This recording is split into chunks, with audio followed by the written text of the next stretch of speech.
someone's like, let's say 45 and 40, Mhm.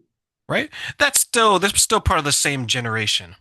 I think where it gets a kind of confusing for some people to see and accept is that when you know it's clearly I have money and I'm using it to get this, and this person's only with me for money.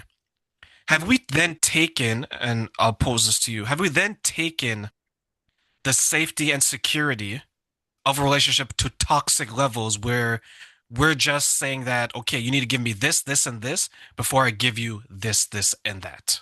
Oh, that is very true, and I think it happens very, very often. And I've heard the stories, I'm sure you have too, of women in their maybe they're newly divorced in their 40s. I mean, I was 43 and starting a new life with virtually nothing to my name except my clothes and a few kitchen items. So a lot of women at that age want security, and they marry men who can provide that security. Is love an equation part of it, and part of the equation? Maybe not. No.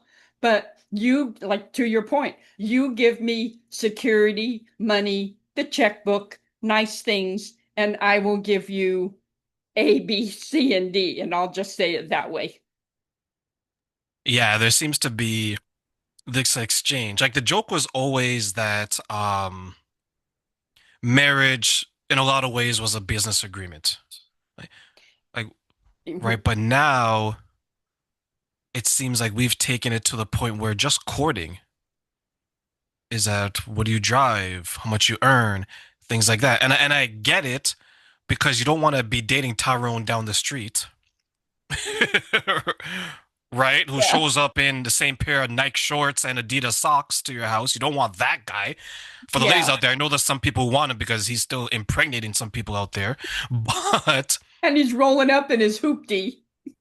yeah, Yeah. right. Like we can see that person a mile away. What do you think for those who want more out of their relationship? What do you think in general now? What do you think that they should be looking for when they want to create healthy relationships, especially as we get older in age?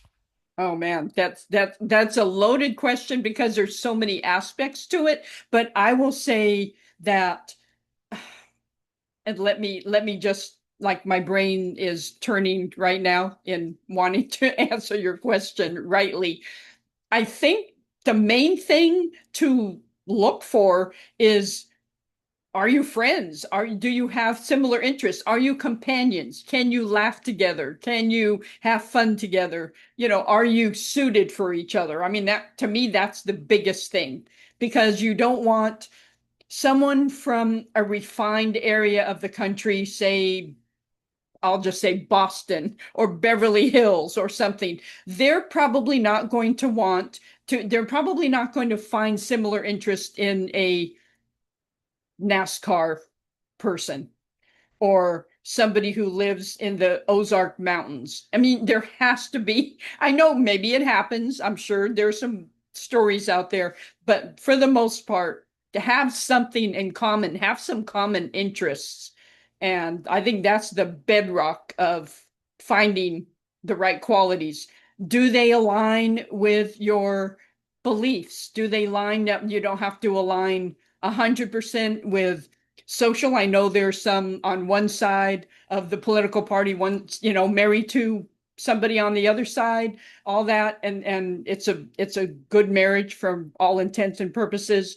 They have to be aligned in their relationship with God.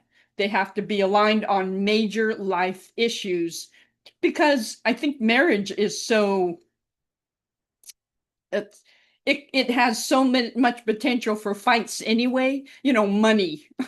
Be aligned. Is one a debt hog and one is a debt free, lives debt free, that kind of thing. So I think you have to just eliminate as many things as possible for conflict, because the older you get, and I can speak for myself too, the less conflict you want, you desire. You just, no conflict, no drama. And so the more aligned you are.